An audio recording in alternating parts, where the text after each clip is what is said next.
Start होती है और हम सबसे पहले इस मूवी की मेन कैरेक्टर हार्ली क्विन को देखते हैं। एक दिन उसके फादर ने उसको 1 कैरेट बियर बॉटल के लिए एक नन को बेच दिया। वो हार्ली के साथ बहुत ज्यादा बुरा सलूक करती थी, लेकिन हार्ली ने फिर भी हार नहीं मानी। उसने सबसे पहले अपनी स्कूलिंग को कंप्लीट किया और फिर ग्रेजुएशन की और फिर बीइंग अ साइकियाट्रिस्ट जॉब की।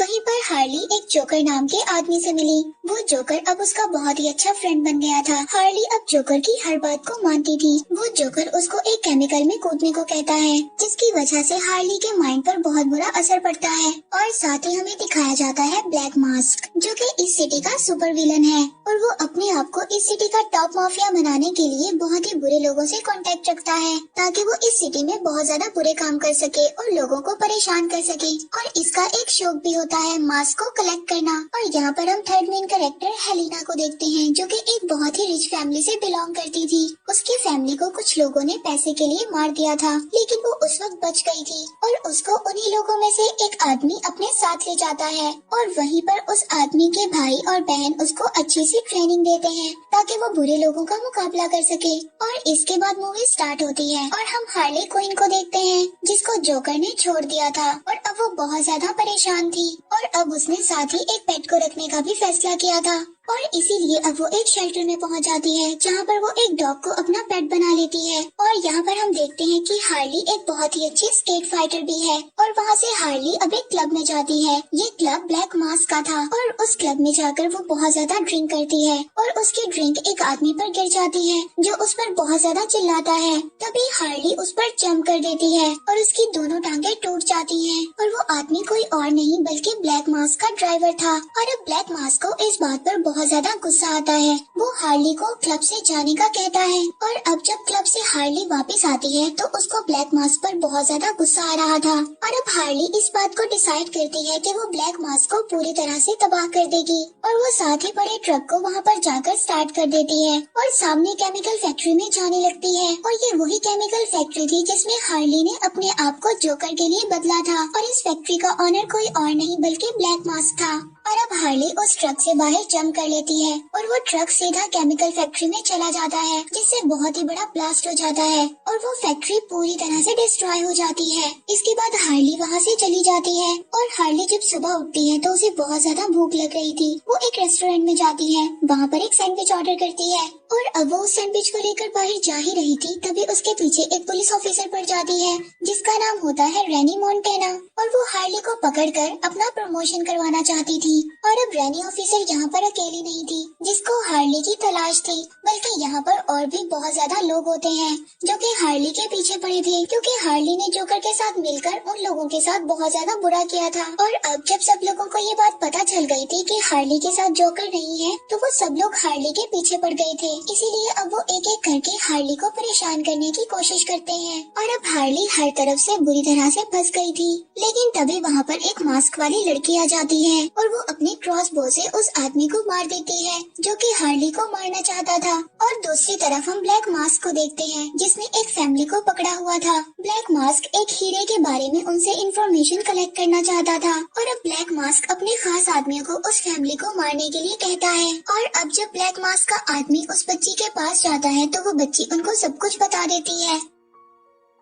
वो ब्लैक मास्क को ये इन्फॉर्मेशन देती है कि थोड़े ही दिन में कंसाइनमेंट आने वाला है और उसी में वो हीरा मौजूद है और उस डायमंड के अंदर वो सब कोड्स लिखे हैं जो कि उनके बैंक अकाउंट्स के नंबर हैं। और अभी यहाँ पर उसी फैमिली की बात कर रहे हैं जो हमने मूवी के स्टार्ट में देखी। और अब सारी इन्फॉर्मेशन लेने के बाद ब्लैक मास्क उस बच्ची को भी मरवा देता है। और अब ब्लैक मास्क को एक ड्राइवर की जरूरत थी, क्योंकि हार्ली क्विन ने उसके ड्राइवर की टांगों को तोड़ दिया था। इसीलिए अब वो एक लड़की ब्लैक कैनरी को अपना ड्राइवर अपॉइंट करता है और अब वो अपने आदमी और ब्लैक कैनरी को ये ऑर्डर देता है कि आज रात एक कंसाइनमेंट आने वाला है और उसमें एक डायमंड होगा और उस डायमंड के अंदर बहुत ज्यादा कोड्स लिखे हैं। अगर तुमने उस डायमंड को मुझ तक पहुंचा दिया तो मैं तुम्हें बहुत ज्यादा पैसे दूंगा और इस काम में बिल्कुल भी मिस्टेक नहीं होनी चाहिए। तुम सीधा जाओ और उस डायमंड को मेरे पास ले आओ। इसके बाद वो दोनों डायमंड लेने चले जाते हैं और अब जब वो दोनों उस डायमंड को लेकर वापस आ रहे थे तभी उनके पीछे एक कैसेंड्रा नाम की बच्ची पड़ जाती है और वो चुपके से ब्लैक मास्क के आदमी से वो उस डायमंड को चुरा लेती है और इसके बाद वहाँ पर पुलिस भी आ जाती है जिसको ये सारी इन्फॉर्मेशन थी कि कैसेंड्रा नाम की एक छोटी बच्ची वहाँ पर चोरियां करती है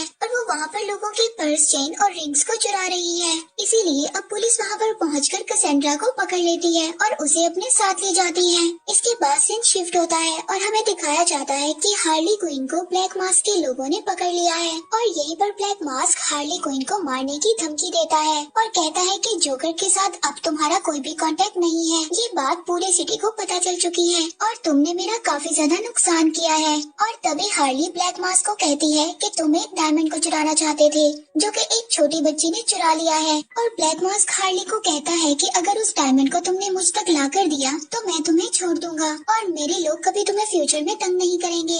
और ब्लैक मास्क उसको कहता है कि अगर तुम अपने काम में सक्सेसफुल ना हुई तो मेरे आदमी तुम्हें मार देंगे। और इसके बाद सीन शिफ्ट होता है। नेक्स्ट सीन में हम हार्ली को सेल में देखते हैं जहाँ पर कैसेंड्रा को रखा गया था और वहाँ पर वो अपनी शॉटगन के साथ सबको मारने लगती है और यहाँ पर हार्ली की गन में काफी ज्यादा अंडे और कलर्स थे और अब जो भी हार्ली को मारने आता था वो उसे अपनी गन से वहाँ पर डरा देती थी। और अब हार्ली सभी पुलिस ऑफिसर्स का सामना करने के बाद कैसेंड्रा के सेल तक पहुँच जाती है और वहाँ पर पहुँचकर उसको पता चलता है कि ये सब लॉक है और तभी हार्ली उनके सिस्टम को गलत ऑपरेट कर देती है और यहाँ पर कैसेंड्रा के सेल के साथ साथ बाकी कैदियों के भी सेल खुल जाते हैं और वो सभी आजाद हो जाते हैं। और अब वो सब कैदी भी हार्ली को मारना चाहते थे क्योंकि हार्ली ने जोकर के साथ मिलकर उन लोगों का भी बहुत ज्यादा नुकसान किया था।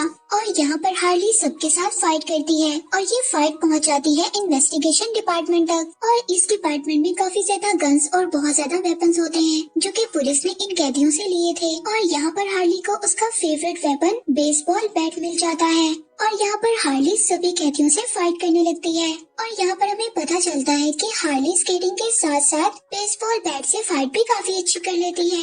और अब फाइनली हार्ली सभी से मुकाबला करने के बाद कैसेंड्रा को लेकर वहाँ से निकल जाती है और इसके बाद हार्ली को ये बात पता चलती है कि कैसेंड्रा उस डायमंड को खा गई है। इसके बाद हार्ली कैसेंड्रा को लेकर एक रेस्टोरेंट में पहुँचती है और यहाँ के ऑनर को इस सिटी के जितने भी बुरे लोग थे सबके बारे में पता था और इसी के साथ साथ उस रेस्टोरेंट के ऊपर हार्ली का घर भी होता है जिस घर के बारे में किसी के पास भी कोई इन्फॉर्मेशन नहीं थी।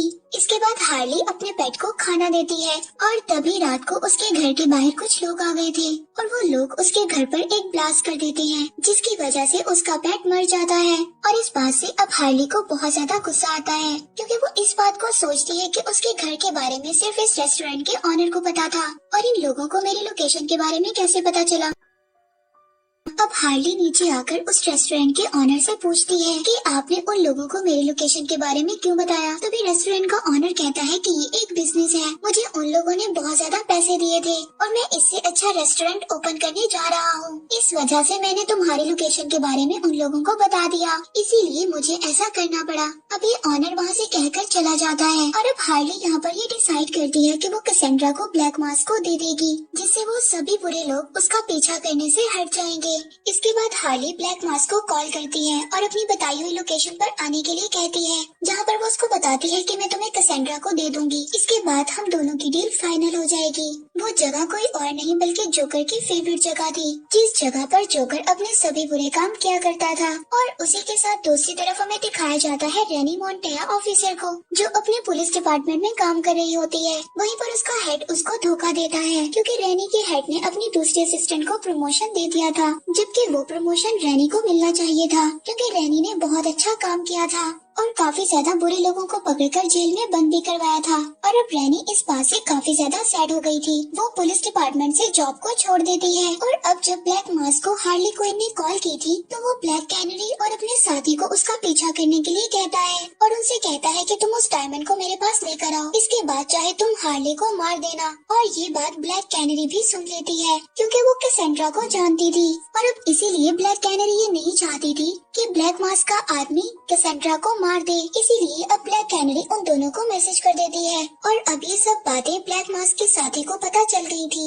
वो ब्लैक मास्क को कॉल कर सब कुछ बता देता है और अब ब्लैक मास्क को बहुत ज्यादा गुस्सा आ गया था। वो अपने असली चेहरे में आ जाता है और अब ब्लैक मास्क अपने मास्क को पहनकर सबके साथ फाइट करने के लिए तैयार हो जाता है। इसके बाद सीन शिफ्ट होता है हार्ली की तरफ, जो कि कैसेंड्रा के साथ थी। और अब हार्ली कैसेंड्रा के पास से उस डायमंड को निकालने की कोशिश करती है जो कैसेंड्रा ने खा लिया था। और तभी वहाँ पर रैनी और ब्लैक मास्क वाली लड़की भी आ जाती है और वहीं पर ब्लैक कैनरी भी पहुँच जाती है। और जब सभी वहाँ पर एक दूसरे को देखती हैं, तो वो सभी एक दूसरे पर अटैक करने लगती हैं, क्योंकि वो ये सोचती थी कि ये सभी लोग एक दूसरे की जान की दुश्मन हैं। और अब उनकी बातें चली रही होती हैं और वहीं पर ब्लैक मास्क आ जाता है अपनी पूरी टीम के साथ। और तभी यहाँ पर ये सब सोचती है कि अगर हमने कैसेंड्रा को नहीं बचाया तो ब्लैक मास्क इसको मार देगा। और ब्लैक मास्क इतना अच्छा नहीं है कि वो कैसेंड्रा को मारने के बाद हम सबको छोड़ देगा। और इसीलिए अब हम सबको मिलकर ब्लैक मास्क का मुकाबला करना चाहिए। और इसके बाद यहाँ पर पूरी की पूरी टीम यूनाइट हो जाती है और यहाँ पर इस टीम का नाम होता है बर्ड्स ऑफ प्रे। और तभी हार्ली को याद आता है कि उनके पास बहुत ज्यादा वेपन्स हैं। लेकिन जब वो कबर्ड ओपन करती है तो वहाँ पर कुछ भी नहीं होता, जिससे उसे ये बात पता चलती है कि जोकर ने यहाँ से सभी वेपन्स ले लिए हैं। लेकिन उसी वक्त रैनी को वहाँ पर एक बॉक्स मिलता है जिसमें कुछ वेपन्स होते हैं। उस बॉक्स में बुलेट प्रूफ जैकेट्स और बेसबॉल बैट्स होते हैं और वो सब लोग उसका यूज कर। और finally birds of prey team तैयार होती है ब्लैक मास्क के लोगों का मुकाबला करने के लिए। और अब ब्लैक मास्क के लोग अंदर आ जाते हैं और वो कैसेंड्रा को ढूंढने लगते हैं, क्योंकि कैसेंड्रा के पास वो डायमंड था जिसमें सभी इंफॉर्मेशन थी उस रिच फैमिली के बारे में। और बर्ड्स ऑफ प्रे की टीम यहाँ पर सभी लोगों से बहुत अच्छी फाइट करती है और फाइनली ये सब लोगों का मुकाबला कर यहाँ से निकल रही होती है। तभी इनके सामने ब्लैक मास्क आ जाता है, क्योंकि ब्लैक मास्क और उसके लोगों के पास बहुत ज्यादा गन्स थी, जबकि बर्ड्स ऑफ प्रे टीम के पास कुछ भी नहीं था। और अब ये सब लोग सोचते हैं कि हम लोगों के पास गन्स नहीं है, इसीलिए हम ब्लैक मास्क का मुकाबला नहीं कर सकते। तभी इनकी नजर ब्लैक कैनरी पर पड़ती है, क्योंकि ब्लैक कैनरी के पास एक सुपर वॉइस और सोनिक पावर थी, जिसकी आवाज की वजह से सब लोग वहाँ पर से हट जाते हैं और दूर चले जाते हैं। लेकिन तभी ब्लैक मास्क कैसेंड्रा को लेकर अपनी कार में बिठाकर वहाँ से चला जाता है और यहाँ पर हार्ली अपने स्केट्स के साथ उनकी कार का पीछा करने लगती है। लेकिन उसकी स्केटिंग की स्पीड इतनी ज्यादा तेज नहीं थी कि वो उनकी कार का पीछा कर सकती। तभी वहाँ पर वो मास्क वाली लड़की आ जाती है और अब हार्ली उनकी कार का पीछा करती है। और अब हार्ली अपने माइंड का यूज करते हुए उस कार के ऊपर चढ़ जाती है और उस कार को रोक लेती है, जिसकी वजह से वो कार वहीं पर रुक जाती है। और यहाँ पर ब्लैक मास्क भी काफी ज्यादा क्लेवर था। वो वहाँ पर रुककर फाउंडर पिलर के पीछे जाकर छुप जाता है। वहाँ पर काफी ज्यादा अंधेरा और बहुत ज्यादा फोग थी, जिसकी वजह से हार्ली को ब्लैक मास्क नजर नहीं आता। और वहाँ पर बहुत ज्यादा स्टैचू थे, लेकिन ब्लैक मास्क के पास कैसेंड्रा भी थी। और वहीं पर वो हार्ली से कहता है कि अगर वो उसके पास आई तो वो कैसेंड्रा को मार देगा। लेकिन हार्ली भी काफी ज्यादा क्लेवर थी। वो उसके पास जाती है और अपनी गन से उसको शूट करने की कोशिश करती है, लेकिन उसका निशाना ब्लैक मास्क पर नहीं लगता और उसकी गन में अब सिर्फ एक ही बुलेट थी। और हार्ली यहाँ पर ब्लैक मास्क को कहती है कि मुझे तुम माफ कर दो, लेकिन प्लीज कैसेंड्रा को छोड़ दो। तभी यहाँ पर कैसेंड्रा भी बोलती है कि तुम लोग मुझे भी माफ कर दो, क्योंकि मैंने तुम्हारी एक रिंग को चुराया है। लेकिन वो रिंग नहीं होती, वो एक बॉम्ब की पिन थी जो कैसेंड्रा ने अभी अभी ब्लैक मास्क की जैकेट में लगे बॉम्ब में से निकाली थी। और तभी हार्ली कैसेंड्रा को खींचकर अपने पास कर लेती है और साथ ही ब्लैक मास्क को उस ब्रिज पर से धक्का दे देती है और ब्लैक मास्क बॉम्ब से हवा में ही फट जाता है और पानी में गिर जाता है। और फाइनली ये फाइट यहीं पर खत्म हो जाती है। इसके बाद पूरी team birds of prey unite होती है और यहाँ पर हम इन सबको एक रेस्टोरेंट में बैठे हुए देखते हैं। और तभी कैसेंड्रा सबको कहती है कि मुझे वॉशरूम जाना है और मुझे हार्ली की भी जरूरत है। और बाकी सब लोग अपना ब्रेकफास्ट एंजॉय कर रहे होते हैं। लेकिन तभी हमें पता चलता है हार्ली और कैसेंड्रा डायमंड को लेकर वहाँ से भाग गई हैं। और इस मूवी के एंड में हार्ली हम सबको बताती है कि अब ब्लैक कैनरी, रैनी और ब्लैक मास्क वाली लड़की तीनों मिल चुकी हैं। और हम लोगों ने जो डायमंड से इंफॉर्मेशन निकाली थी और हमने उस फैमिली की असली वारिस हेलेना को वो सब दे दिया है। और इनके पास इतनी ज्यादा फंडिंग हो चुकी थी कि उन्होंने बर्ड्स ऑफ प्रे टीम को आगे कंटिन्यू करने का सोच लिया है। और दूसरी तरफ वो तीनों भी बहुत ज्यादा यूनाइट हो गई थी अब बुरे लोगों का मुकाबला करने के लिए। और अब जब जिस डायमंड में से हार्ली क्विन ने सारी इंफॉर्मेशन निकाल ली थी, वो उस डायमंड को एक ज्वेलर के पास बेच देती है, जिससे उसको बहुत ज्यादा पैसे मिलते हैं। अब वो उन पैसों से एक न्यू कार खरीदती है और साथ ही अपनी न्यू लाइफ को स्टार्ट करती है। और अब कैसेंड्रा कैन भी हार्ली क्विन के साथ थी। और अब हम हार्ली के पेट को भी देखते हैं, जिसको ये समझ रहे थे कि वो मर गया है। और अब वो पेट भी हार्ली को मिल चुका था और अब वो सभी लोग बहुत ज्यादा हैप्पी थी। और इसके बाद ये मूवी यहीं पर एंड हो जाती है।